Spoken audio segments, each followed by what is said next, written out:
জুলাই গণঅভ্যুত্থানের পর ক্ষমতাচ্যুত শেখ হাসিনা ভারতে আশ্রয় নেওয়ায় বাংলাদেশের সাথে ভারতের সম্পর্কে কিছুটা বৈরী ভাব তৈরি হয়।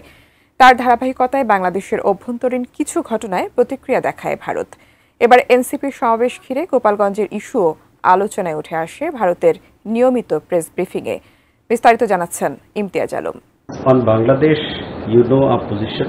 We want a positive and constructive partnership with the country.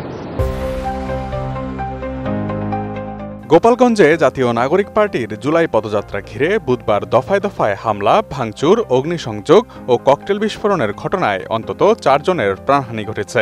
নিষিদ্ধ ঘোষিত ছাত্রলীগ ও আওয়ামী লীগের নেতাকর্মীরা দিনভর তাণ্ডব চালিয়েছিলেন সমাবেশস্থলে, যার প্রেক্ষিতে কারফিউ ঘোষণা করা হয় জেলাটিতে। বৃহস্পতিবার ভারতের পররাষ্ট্র মন্ত্রণালয়ের নিয়মিত সাপ্তাহিক সংবাদ সম্মেলনে উঠে এসেছে গোপালগঞ্জের সহিংসতার ঘটনাও। সংবাদ সম্মেলনে একজন সাংবাদিক গোপালগঞ্জে জাতীয় নাগরিক পার্টির পদযাত্রা ঘিরে সহিংসতার ঘটনা নিয়ে ভারতের প্রতিক্রিয়া জানতে চান। জবাবে পররাষ্ট্র মন্ত্রণালয়ের মুখপাত্র রণধীর জয়সওয়াল জানান, দক্ষিণ এশীয় অঞ্চলের সব ঘটনা প্রবাহ ঘনিষ্ঠভাবে অনুসরণ এবং যা ঘটছে তার বিবেচনায় নেয় তার দেশ।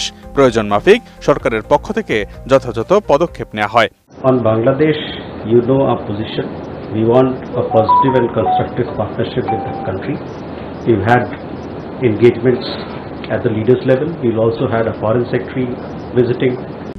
RICL TMX যুগের পর যুগ স্থাপনা থাকে মজবুত। সংবাদ সম্মেলনে বাংলাদেশের আগামী জাতীয় নির্বাচনের বিষয়েও ভারতের প্রতিক্রিয়া জানতে চান একজন সাংবাদিক। ওই সাংবাদিক বলেন, বাংলাদেশে বিশ্বাসযোগ্য, গণতান্ত্রিক, শান্তিপূর্ণ ও অন্তর্ভুক্তিমূলক নির্বাচন অনুষ্ঠিত হওয়া উচিত বলে ভারত বারবার বলেছে। বর্তমানে বাংলাদেশের অন্তর্বর্তীকালীন সরকারের প্রধান উপদেষ্টা ও একটি প্রধান রাজনৈতিক দল আগামী বছরের শুরু কিংবা ফেব্রুয়ারির শুরুতে নির্বাচন আয়োজনের বিষয়ে একমত হয়েছে।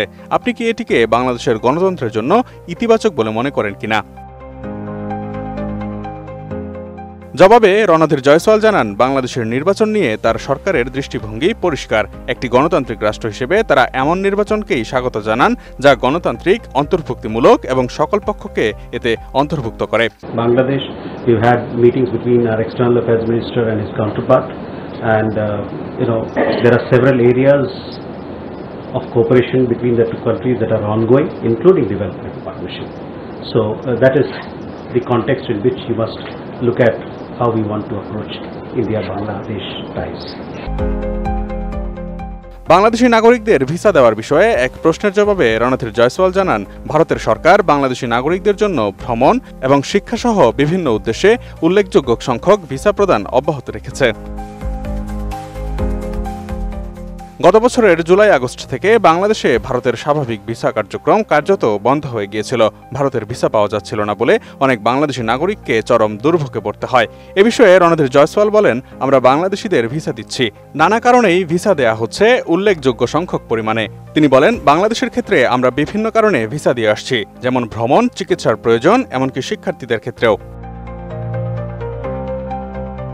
তবে ভারত সাম্প্রতিক মাসগুলোতে বাংলাদেশিদের ঠিক কত সংখ্যক ভিসা দিয়েছে সেই নির্দিষ্ট সংখ্যা জানাতে পারেননি তিনি। ভারতের পররাষ্ট্র মন্ত্রণালয়ের এই মুখপাত্র জানান, সঠিক সংখ্যাটি জেনে গণমাধ্যমকে জানাতে পারবেন তিনি।